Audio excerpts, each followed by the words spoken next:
My name is Nathan, and for 8 years I sacrificed everything for my mother, my dreams, my savings, my future. I thought I was doing the right thing. Then one night I got a text. You need to see this. I clicked the link and watched my mother call me a pathetic failure in front of our entire family. Laughing. Mocking me. She didn't know I was watching. But this time I wasn't going to stay silent. I sat frozen, my phone screen glowing in the dim hotel room, my mother's voice slicing through me like a blade. Nathan? Please. He thinks selling houses makes him successful. The kid couldn't even finish law school and now he's just running around like some big-shot realtor. It's pathetic. Laughter. My aunts. My uncles. My own family. They were all laughing. I tightened my grip on my phone, my heart hammering in my chest. My cousin Riley had sent the link with just 6 words. Dude, you need to see this. I wished I hadn't. On the screen, my mother took another sip of wine, basking in the attention. You remember when he dropped out? Came home crying about how hard it was? Just proves some people don't have what it takes. My stomach twisted.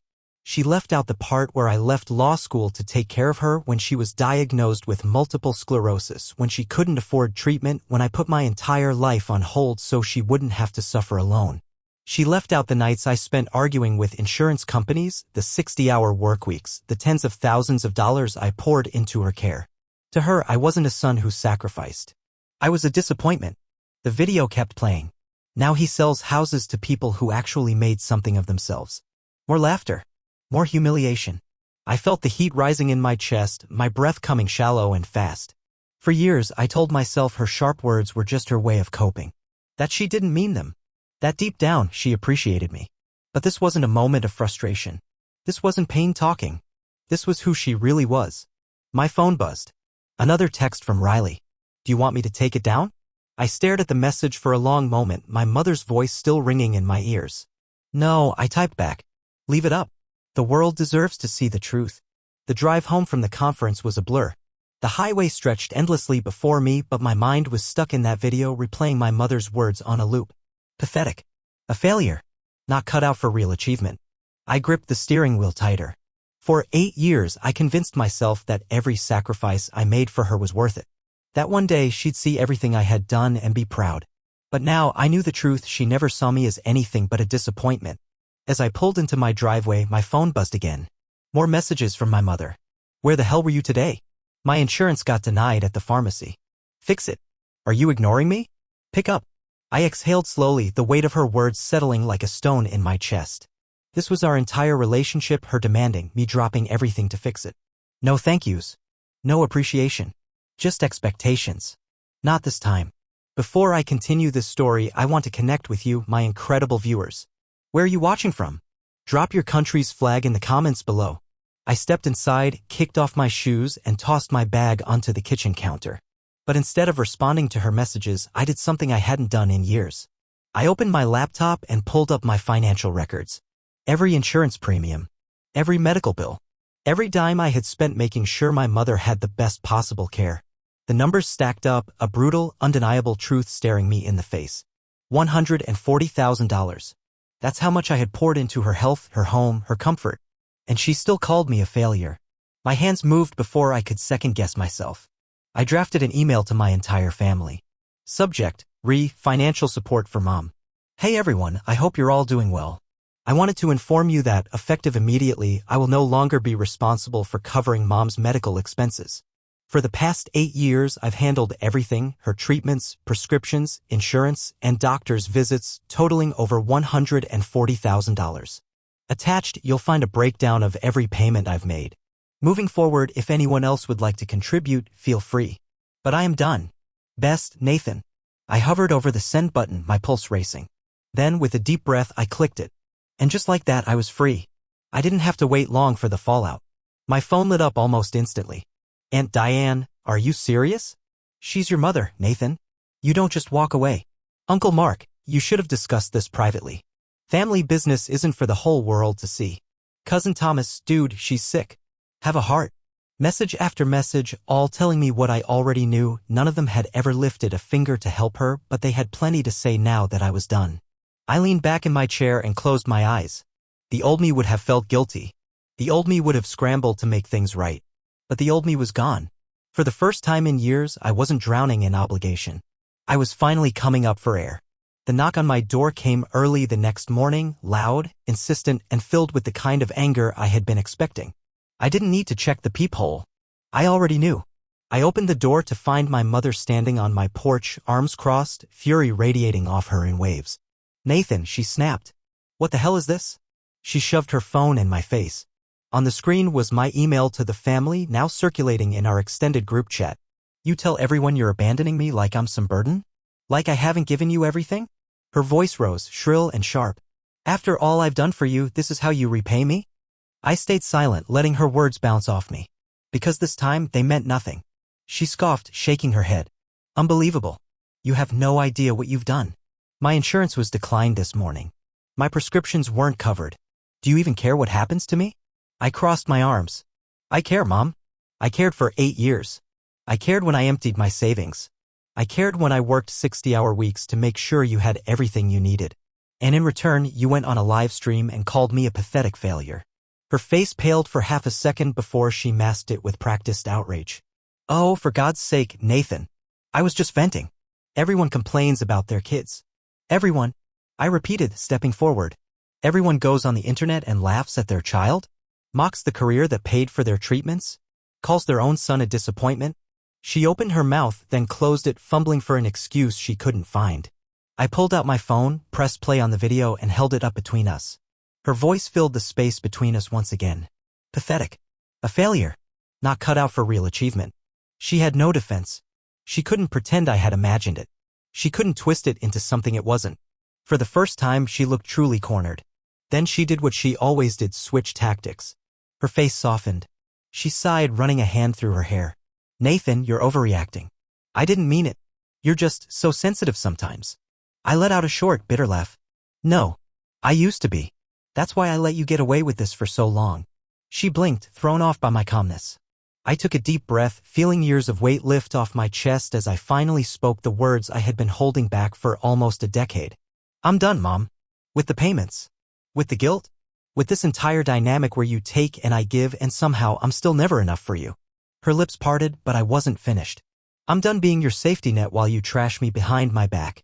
I'm done being the son who sacrifices everything while you act like it's never enough. And I'm done letting you make me feel like I owe you my entire life just because you gave birth to me." Silence. A long, stretching silence where, for the first time, I wasn't scrambling to fix things. Then her face hardened. "Fine," she snapped. "Go ahead. Turn your back on your own mother. But don't come crying to me when you realize how much you need me."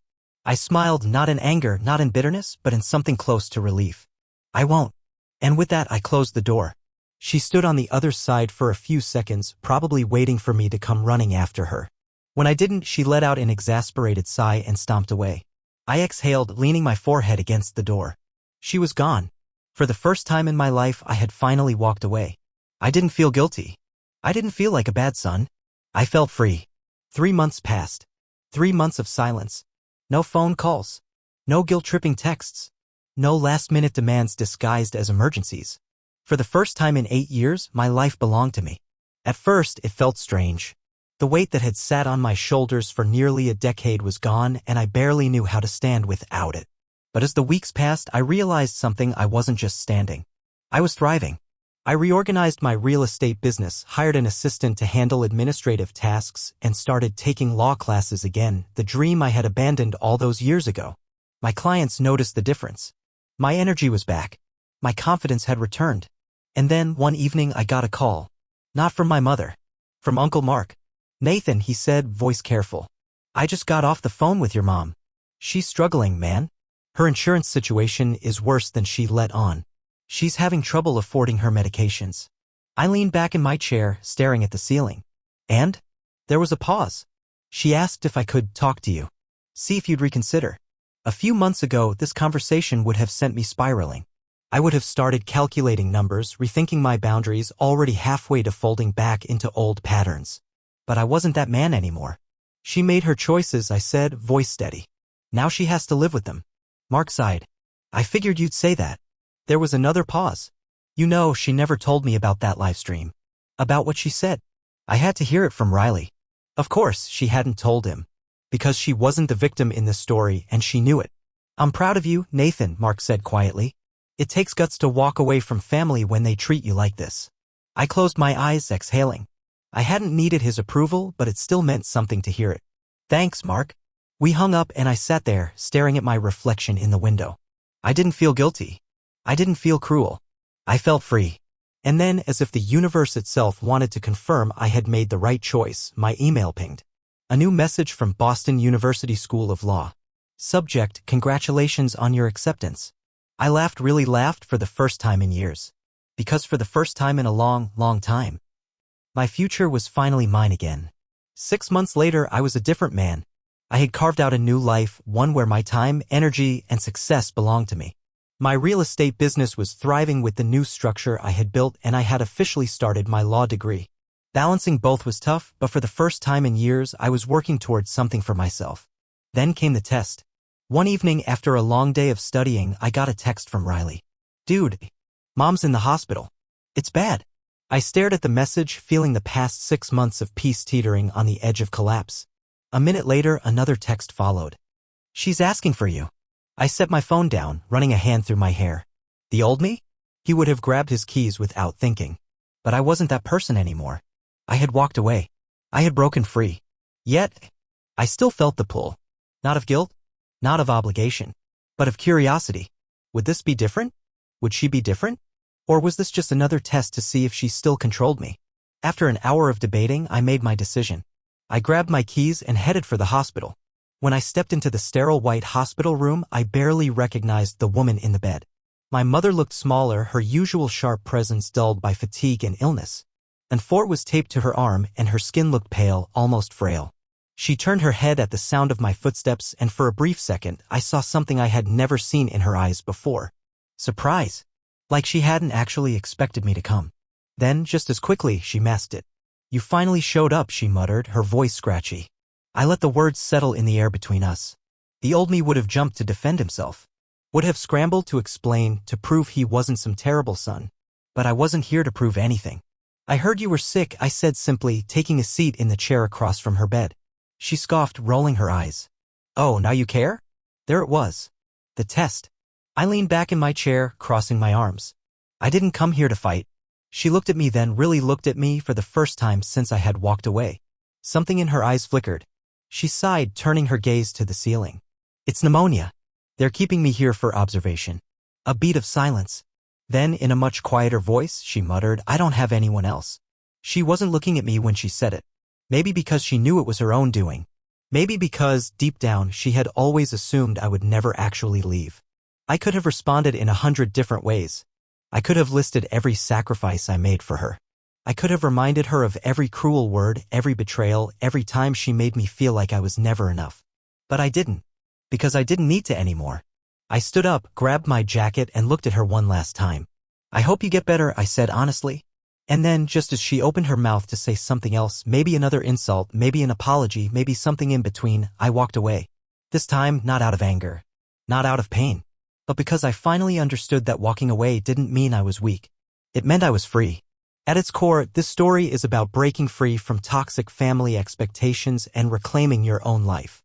It's about realizing that love should never come at the cost of self-respect, and that sometimes the strongest thing you can do is walk away from those who refuse to value you.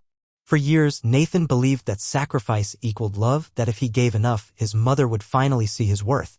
But in the end, he learned a powerful truth: some people will never see your value until you stop offering it to them for free. So now, I turn to you, what do you think? If you loved this story, drop a 2 in the comments.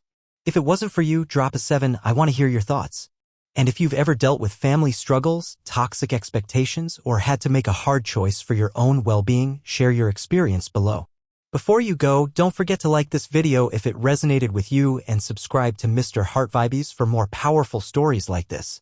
Your support helps bring these real, emotional stories to life, and I can't wait to share more with you. Until next time, stay strong, stay true, and always choose yourself.